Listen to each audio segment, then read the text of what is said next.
And of these middle 6 chapters, the 9th chapter is the most confidential of all the knowledge there. So it's a very, very, very deep, very amazing chapter. Here I've taken text number 8 actually. 9.8. In one sense it's pretty straightforward, but also has deep implications and can be kind of, let me see, English word, mind-blowing is a little primitive word, but so it can be some quite mind-blowing to many. Grænseoverskridende. What's the English word for that?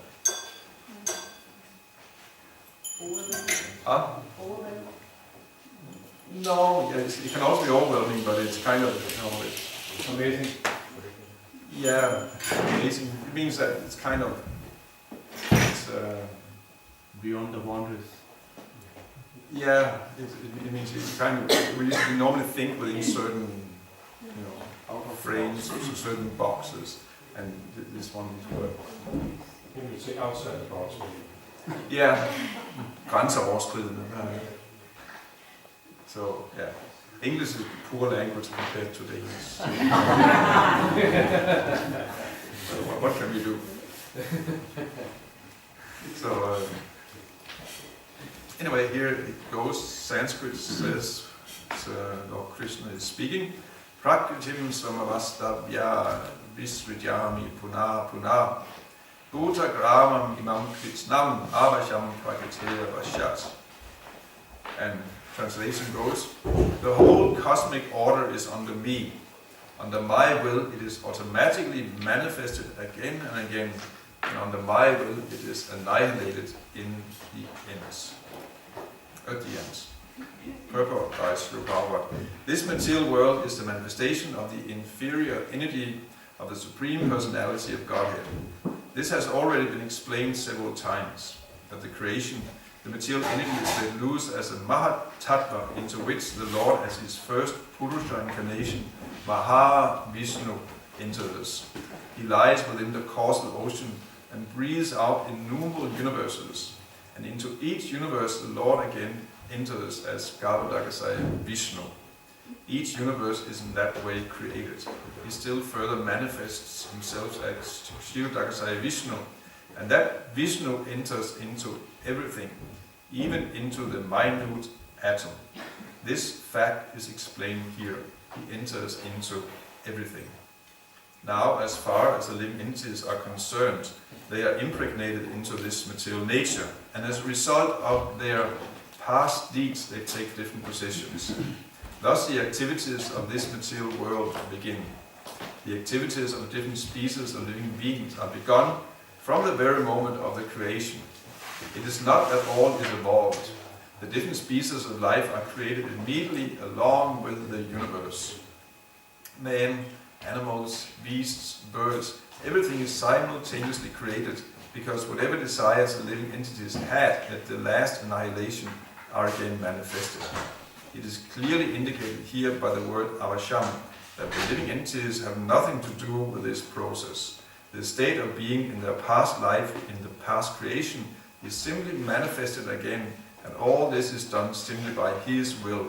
This is the inconceivable potency of the Supreme Personality of Godhead. And after creating different species of life, He has no connection with them. The creation takes place to accommodate the inclinations of the various living entities, and so the Lord does not become involved with it. Again, the verse goes, Prakritim svamavastabhya visvijami punah punah bhuta gramam imam kritsnam avasham prakriteya vashat. The whole cosmic order is under me. Under my will it is automatically manifested again and again, and under my will it is annihilated at the end.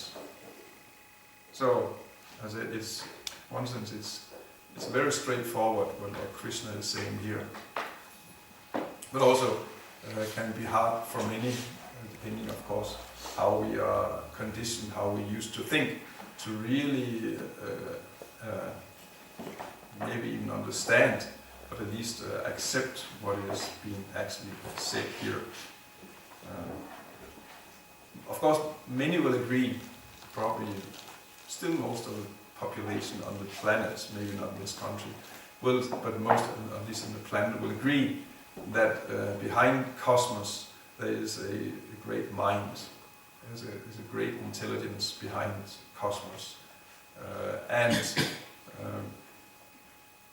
everything is not just happening simply by chance. That's, for any perceptive person, that should be pretty obvious things. I mean, a cosmos like the one we have here, or in a world like the one we have here, and everything that we have in our present simply cannot be a result of chance events and pure physical processes.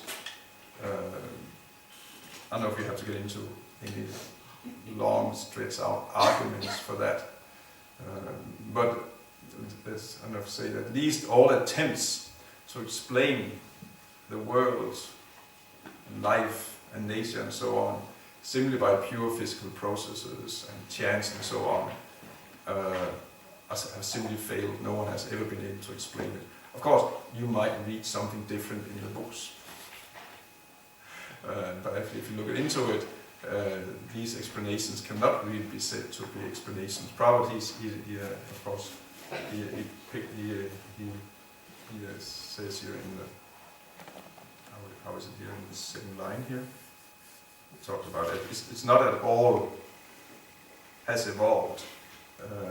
Evolution theory is a very popular theory in certain parts of the world, in this part of the world definitely, where the idea is that matter on its own is simply, things just pop out of matter.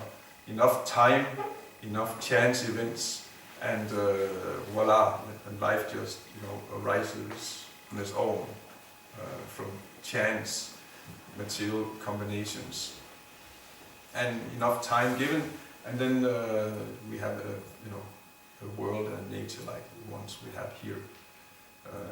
Actually, it's a nice story, and we can say it's a good creation myth, but it is just a modern myth, although it's been taught everywhere, and it's the main dogma in the school, but basically it's a myth, because as Problem pointed out, and it's completely true, no one has ever observed it, and there's no real science that demonstrates anything at all like that. Just like the idea is that life starts with simple chemicals, and chemicals simply combine and create life. So if that was so simple, then it would just take a good scientist, and he could enter into his laboratory, and he could combine the chemicals. If the chemicals can combine on their own and become living, how much more simple it would be that if you have a scientist who can control the environment to put the building blocks of life together and create life. However, that has not happened. I mean, there's no experiment, no demonstration has ever been done like that, not even close. Of course, you hear say that they're very close, but how do they know they're close? If they're not doing it, how do they know they're close? If they actually did it, then they could look back and say, actually we were close and we were far away, but they're not doing it. So they don't know even if they're close. And as science has advanced over the last decades, and actually uncovered you might say the biochemical complexity of life, the most simple life. Actually, it's a misnomer to talk about something as simple life, because there's no such thing as simple life. Life is, at any stage, is complicated. Just like you can say, we have maybe one of our dear beloved mobile phones, smartphones, and then we have a fancy big computer. So the mobile phone is simple compared to the computer, but there's nothing simple about one of these modern mobile phones. They're very, very complex. So life in any form, similar, even the most simple virus or bacteria, are incredibly complex, and it just becomes more and more complex the more advanced the organisms are. and there is no, there is not even any close to a theory or model about how anything like this could arise on its own on the primitive Earth. So it is, when we're told otherwise, it's a modern myth. It's very popular. It's an atheistic creation myth, and since many people like to be atheists, and also I can even say, so some that's also controversial. I'd say atheism is being pushed and propagated as a main philosophy in the modern world by certain circles. So they also lead the creation myth, and therefore, theories of evolution, spontaneous generation of life are very popular because that's part of atheism. That's the idea. There's nothing behind. Things have just to happen on their own. So they need a creation myth. And theory of evolution is actually it's probably the only possible creation myth for an atheist. But in terms of science, there simply isn't. The science there is non-existent actually. At least for life arising like that. Probably, of course, it says here that life begins as it was left off in the previous creation. Here we are talking about, Gita is talking about how so the history of the universe repeats itself. The universe is being created, it exists for some time, and then again it's annihilated. And of course we talk about billions and billions of years. The lifetime of the universe is given in the Bhagavad Gita. It's something like, was it 311 trillion years and some billion years. 40 billion. No, 300 billion. No, sorry. The lifespan? Life, I'm You're talking right, 40 billion. 311 billion years, 40 311 trillion and 40 billion years, that's the lifetime of one universe. And then it's destroyed.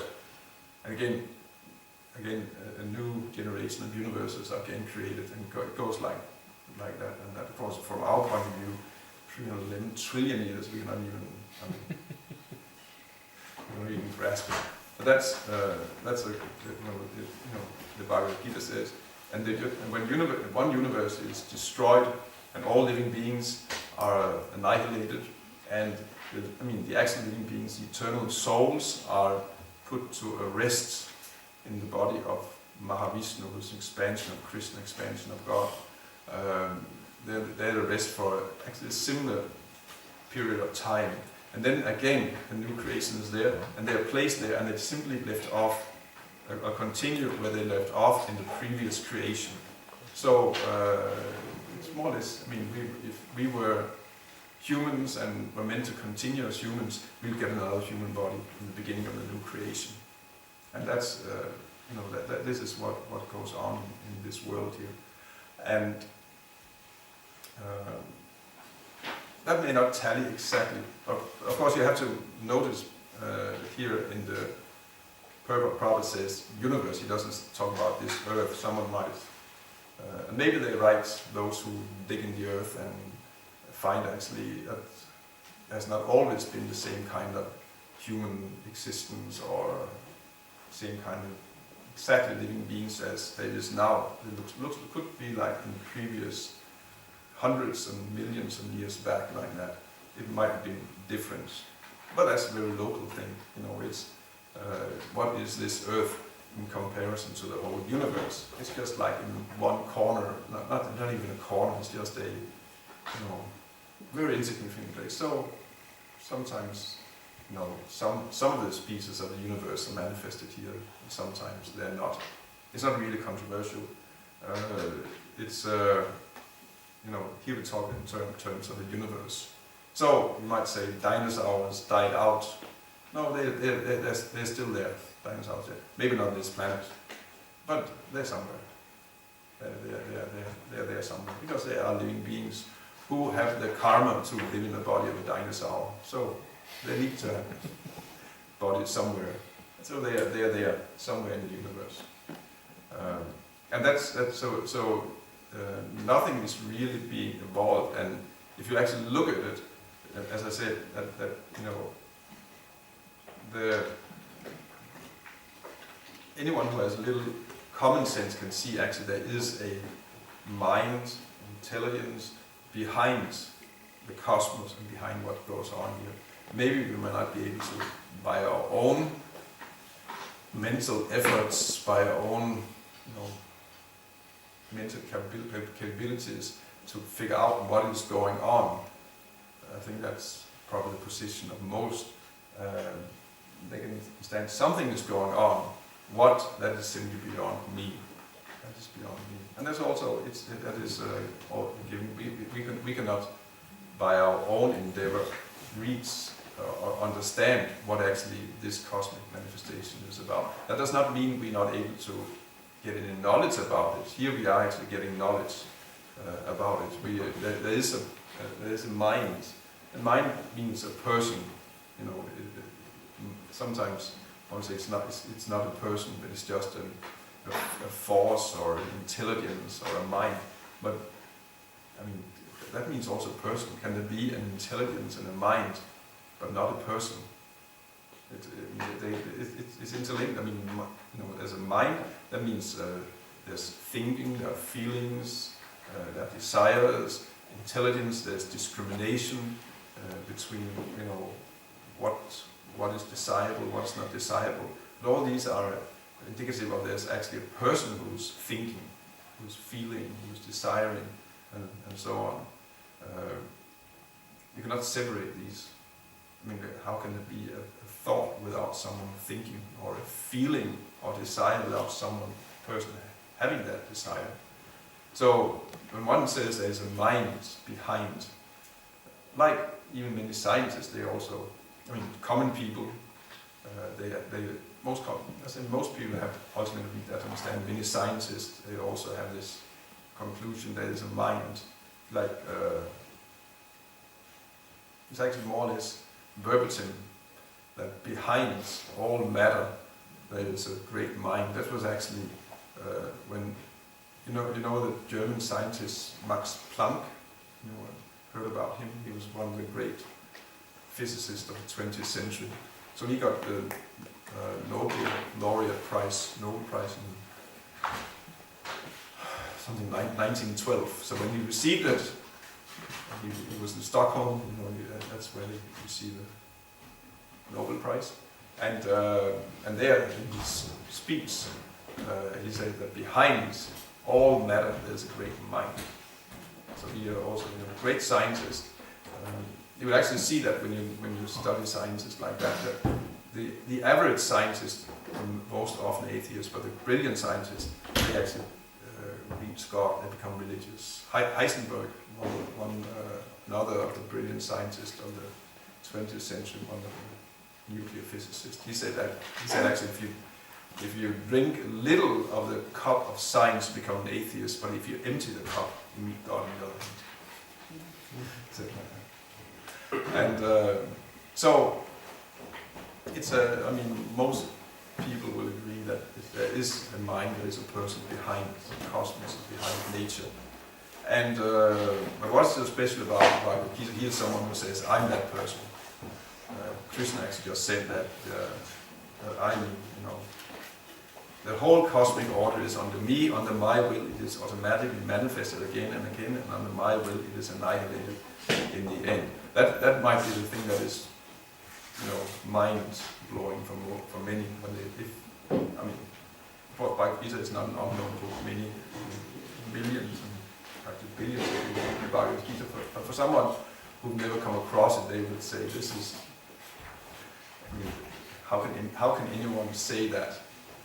Well, there are two kinds of person can say that. One who actually is behind and someone who's just bluffing. It's possible. So someone might say Krishna is just bluffing. I mean, it's so of course that is a possibility. It is certainly a possibility. But then again, he might also be right. might also be right. So actually, it's, I'm the one who's behind it. And considering whatever else is there in the Bhagavad Gita, I mean, if one can study the Bhagavad Gita, it's an amazing book to study. And if you study it, you'll see at least the speaker of the Bhagavad Gita is not illiterate or is not unintelligent. He's giving some really interesting knowledge. You'll find in the Bhagavad Gita in a very concise form and also very down to earth and practical form, some incredible deep knowledge and deep insights in terms of understanding oneself. Reincarnation, karma is there as a very beautiful, very logically rational explained. A lot of psychology and understanding of the mind, a lot about understanding of the world, in detail just how this material world functions, the knowledge of the three gunas. If one actually gets into understanding the three gunas, the three modes of nature, how material nature acts in three different ways, and one starts recognizing how that how it actually is so.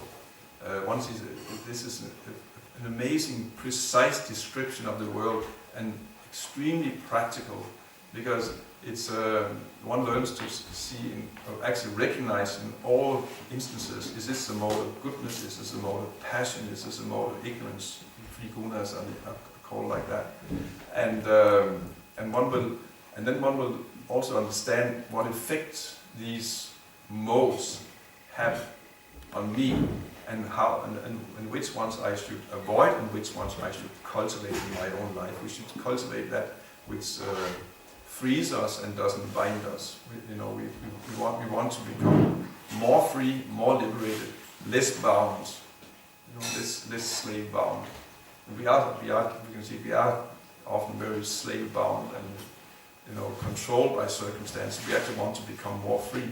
This mode of this knowledge about how the gunas are working, if you really study, that will actually be a great tool for, you might say, navigating through life in this world, so that one will be free, one will be in the world, and one will not be touched by the world. Krishna gives one example. One will be like a lotus leaf in water. A lotus leaf in water. That's one of the. Of course, we're not used to lotuses and lotus leaves and these latitudes. This is one of our fortunates. I mean, of course. Then we can say we have strawberries that don't have that ninja. That's at least. So we have also our advantages, but they have lotuses. We don't have that here. And one thing about, isn't it? And but lotuses, the leaf of the lotus grows in water and often even in mud like that. So, but they are water repelling. So they completely dry even though they are in water. So they're in water, but they're not touched by the water. So that example is given in the Bhagavad Gita, that one can learn the art of, even though being in the world, not at all being affected by the world. That's the knowledge about the gunas equips one with a strong knowledge how to remain aloof from them. Of course, one has to act on it, but it's a very, very, very, very precise kind of knowledge, so one can actually discriminate how to act in all kinds of situations. And I mean, there's so much amazing knowledge in the Bhagavad Gita. So the speaker is not, he knows something. And actually, as Prabhupada, he writes in the beginning of the Bhagavad Gita, one will find many things in the Bhagavad Gita, which are also found in other books. But then again, one will find many things which you cannot find anywhere else. That's a particular standard of the Bhagavad Gita. One will find, it's, of course, many of the great books of wisdom, books of religious books, they have similar thoughts to Bhagavad Gita, but Bhagavad Gita I think we don't find anywhere else. So the speaker is extremely qualified, and it's also been, one can see that from the knowledge. One will also know if one knows the tradition, the Vedic tradition, that actually everyone respects Bhagavad Gita and Krishna as a great book of knowledge. So that person who's speaking there is not an ordinary person. He's at least an extremely qualified person. And but then on top of all that, he actually says, "I'm behind the universe." So it might be that he might even be right about that. He seems to be right about all the other things he's speaking. Well, it might also be true. At least it deserves consideration. That Srila Prabhupada was saying that at least it deserves to be considered that maybe Krishna actually is behind the universe. Actually, the person who is behind the universe is the one who's actually speaking here. It deserves to be considered. And of course, we are open, Prabhupada was also like that, we're open to other candidates. And, but actually, if you look at this, and of course I have not read all the books in the world, not even close, but to my knowledge there are no other books where the speaker actually is, and actually, of course, a credible book, a book of a caliber, a respectable book, where actually the speaker is saying that actually the whole cosmic order is under me. Is there any other book like that? So Prabhupada said, so at least Krishna is a candidate. Does he have any opposing candidates? And so far, I think that's actually really, when you look, there are none. There are none who's been so bold to publicly just say, very sanely, soberly say, actually, the whole cosmic order is under me. At least, Bhagavad Gita is not a book which demands any kind of, blind belief or like that. In order to understand the Bhagavad Gita, Prabhupada writes that in the beginning of the, in the introduction, that one has to at least just understand, accept theoretically that actually it is the Supreme Lord speaking to his close associate Arjuna, and then one will understand the Bhagavad Gita and how one will actually understand the meaning. But Prabhupada, of course, accepts that we should not just blindly accept Krishna as the Supreme Lord as such, but just for the sake of understanding Bhagavad Gita, just for now, just accept it theoretically, and then Bhagavad Gita makes complete sense. But then, after that, one is completely free to, to just, think over the matter, consider it with one's own intelligence. Actually, does it make sense? Can Krishna actually be can he really be the Supreme Lord who's speaking here, and so on? Everyone should think about that himself and come to these conclusions. Many of us come to the conclusion. It sounds like the great masters of our tradition have come to that conclusion as well. But it is not forced. It cannot be forced. Krishna, even in the end of the Bhagavad Gita, he also tells Arjuna, I've explained to you everything. Now you do what you like to do. He doesn't say it. He doesn't force him. He doesn't threaten him. Say, if you don't do as I'm doing, I will call a thunderbolt and call my chakra and I'll kill you or something. I'll send you to hell. And he doesn't really. Well, actually, he does say. If you don't do like this and this and this, then the consequence would be actually you'll basically be destroyed if you don't do this. But still, he says, I've explained to you in detail all this. Now deliberate on it, and then do as you wish to do, because God does not interfere with anyone's free will. It's very important, very essential.